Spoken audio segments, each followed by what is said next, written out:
People detained by ICE agents are either deported back to their home country or a third country like Africa for being in the country illegally and having a criminal record.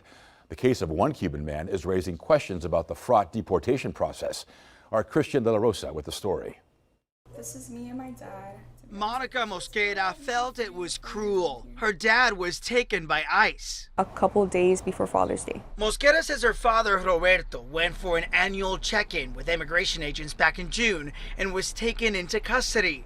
But instead of being deported to his native Cuba, he was sent to Africa. How we go from one moment of me hugging my dad and being with him all the time and just being his little girl, and then to he's just on a different country and just in prison. For what? If he did his time years ago, why is he in prison?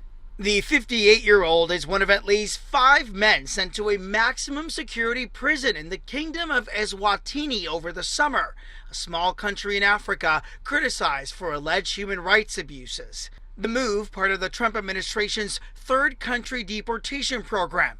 Critics say it impedes detainees' right to due process. Because of his past, it was really hard for him to get his papers. The Department of Homeland Security highlighted Roberto Mosquera as the worst of the worst, stressing he was a convicted murderer. His loved ones say, not true. It's kind of messed up that you guys are labeling my father as a murderer. We found Mosquera has a lengthy criminal record in Miami-Dade, and it shows he was convicted, not for murder, but for attempted murder back in the 80s. His attorney telling Local 10 News he served his time in jail for every single crime and spent years getting his life back on track. He is a plumber. Very, very hardworking. His attorney adding, my client is arbitrarily detained, and now his life is on the line. The man who immigrated to the U.S. from Cuba when he was 9 is on a hunger strike while in Africa, hoping to get the attention of the man he once supported. He was very pro-Trump, super Trump supporter. Monica tells me she's very concerned about her dad in this hunger strike. She hasn't heard from him in over a week.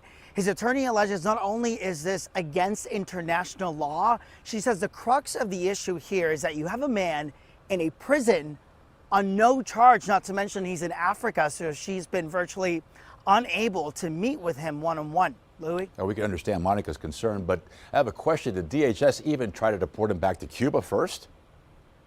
Yeah, that's a good question that I posed to my contacts at DHS, and at this hour, we are still waiting on a response.